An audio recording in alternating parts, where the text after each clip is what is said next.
ఈ భూమి మీద ఉన్న అన్ని జీవులతో కంపేర్ చేస్తే మానవ జీవితం చాలా పవిత్రమైనది, అలాగే శక్తివంతమైనది. ఒక పక్క డివోషనల్గా, ఇంకొక పక్క సైంటిఫికల్గా రెండింటిని మ్యాచ్ చేస్తూ మనలో ఉన్న పవర్తో ఏమైనా సాధించడానికి ఉపయోగపడే ఒకే ఒక్క ప్రిన్సిపల్ లా ఆఫ్ అట్రాక్షన్. ఈరోజు దాని గురించే మాట్లాడుకోబోతున్నాం. ఈ ప్రిన్సిపల్ ఎంత సక్సెస్ఫుల్గా పనిచేస్తుందో అంతే పవర్ఫుల్ కూడా.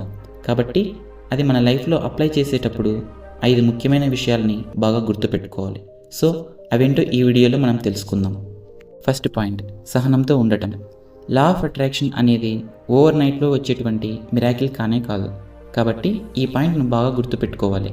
ఖచ్చితంగా ఈ ప్రిన్సిపల్ విషయంలో ఓపిక, సహనం అనేవి బాగా ఉండాలి. ఇక్కడ చిన్న ఎగ్జాంపుల్ మాట్లాడుకుందాం. ఫర్ సపోజ్ మనకి బాగా ఆకలిస్తుంది అనుకోండి.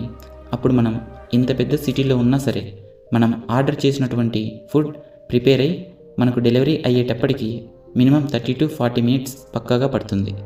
10 నిమిషాలు మనం తినే ఫుడ్ విషయంలోనే మనకు మినిమం టైం కంపల్సరీగా ఆక్యుపై అవుతుంది. అలాంటిది ఆల్మోస్ట్ ఒక జీవితానికి సరిపడా మంచి కోరికను మనం యూనివర్స్ని అడిగినప్పుడు అది రిటర్న్ అయ్యి మన లైఫ్లోకి రావడానికి కొంత టైం అయినా తీసుకుంటుంది. కాబట్టి సహనంతో నిరంతరం మన కోరికను యూనివర్స్కు పాజిటివ్ వేలో అందిస్తూనే ఉండాలి. అప్పుడు మాత్రమే ఈ ప్రిన్సిపల్ మన లైఫ్లో వర్కౌట్ అవుతుంది. సెకండ్ పాయింట్, కృతజ్ఞతా భావంతో కోరికను కోరడం. కృతజ్ఞతా భావం అంటే థ్యాంక్ఫుల్నెస్. ఇక్కడ ఈ పాయింట్ మనకు క్లియర్గా అర్థం అవ్వాలంటే ఒక అద్భుతమైన కొటేషన్ని తెలుసుకుందాం. వరల్డ్ ఫేమస్ షేక్స్పియర్ ఇలా అంటారు: I cried when I had no shoes, but I stopped crying when I saw a man without legs. Life is full of blessings, sometimes we don't value it. అంటే నాకు బూట్లు లేనప్పుడు నేను చాలా ఏడ్చాను, కానీ కాళ్ళు లేని ఒక వ్యక్తిని చూసినప్పుడు నేను నా ఏడుపును ఆపేశాను. జీవితం అనేది ఆశీర్వాదాలతో నిండి ఉంది, కానీ కొన్నిసార్లు మనం దానిని విలువైనదిగా భావించాం అని దాని అర్థం. లైఫ్లో మనకి ఉన్న మినిమం కంఫర్ట్స్ కూడా లేని వాళ్ళు చాలామంది ఉంటారు. అలాగే మనకన్నా ఎక్కువ బాధల్లో, కష్టాల్లో ఉన్నవారు కూడా చాలామంది ఉంటారు. వాళ్ళతో కంపేర్ చేస్తే మనకు ఈ కంఫర్ట్స్ అన్నీ ఉన్నందుకు మనం చాలా సంతోషంగా భావించాలి. కాబట్టి ఆల్రెడీ మన లైఫ్లో ఉన్న వాటికి, అలాగే లా ఆఫ్ అట్రాక్షన్తో మన లైఫ్లో కొత్తవి సాధించబోతున్న వాటికి కృతజ్ఞత భావం కలిగి ఉండాలి.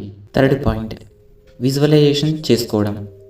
మీ కలలకు ఊహల్లో ప్రాణం పోసి వాటిని హార్ట్ఫుల్గా ఫీల్ అవ్వటం. ఫర్ సపోజ్ షోరూమ్ బయట మనకు బాగా నచ్చిన ఒక డ్రెస్ని చూసామనుకోండి, వెంటనే మన మైండ్లో ఆ డ్రెస్ను నేను వేసుకుంటే ఎలా ఉంటాను అని ఇమాజిన్ చేసుకొని హ్యాపీగా ఫీల్ అవుతూ ఉంటాం. అలానే సేమ్ మీ కలను కూడా నిజంగా సాధించినట్టు 100% నమ్ముతూ, ఆనందపడుతూ విజువలైజ్ చేసుకోవాలి. లా ఆఫ్ అట్రాక్షన్ని లైఫ్లో యాక్సెస్ చేసుకోవాలంటే కంపల్సరీగా ఈ స్టెప్ని పాటించాలి. బట్ ఓన్లీ పాజిటివ్ వేలో మాత్రమే కోరుకొని ట్రై చేయాలి. ఫోర్త్ పాయింట్, శక్తివంతమైన పదాలను మాత్రమే వాడటం. పవర్ఫుల్ పదాలను మాత్రమే వాడాలి. అవుతుంది, జరుగుతుంది, చేయగలను, ఉండగలను, సాధించగలను, ఇలా పవర్ఫుల్ పదాలను మన డైలీ లైఫ్లో జరిగే ప్రతి యాక్టివిటీకి అప్లై చేసి చూడాలి. పక్కాగా చేంజ్ని అబ్జర్వ్ చేయగలుగుతాం. కాకపోతే మనం ఆ పదాలను యూజ్ చేసేటప్పుడు నమ్మకంతో, కాన్ఫిడెంట్గా ఉపయోగించాలి. ఫిఫ్త్ పాయింట్, పనులను రీప్రోగ్రామింగ్ చేయడం. అంటే రోజులో జరిగిన విషయాలన్నింటినీ గుర్తుకు తెచ్చుకొని ఎండ్ ఆఫ్ ది డే వాటిని ఏ రకంగా జరిగి ఉంటే బాగుండు అని ఆలోచించి మన పనులను రీప్రోగ్రామింగ్ చేసుకొని ఆనందించాలి. ఇలా చేయడం వల్ల యూనివర్స్కి పాజిటివ్ అఫర్మేషన్స్ని ఇచ్చిన వాళ్ళమవుతాం. అండ్ అలానే మన లైఫ్లోకి పాజిటివ్ యాక్టివిటీస్ని మాత్రమే వెల్కమ్ చేసిన వాళ్ళమవుతాం. సో ఫ్రెండ్స్, ఈ 5 ముఖ్యమైన పనులను అస్సలు నెగ్లెక్ట్ చేయకుండా కరెక్ట్గా అప్లై చేసి లా ఆఫ్ అట్రాక్షన్ ద్వారా మీ కలను సొంతం చేసుకోండి.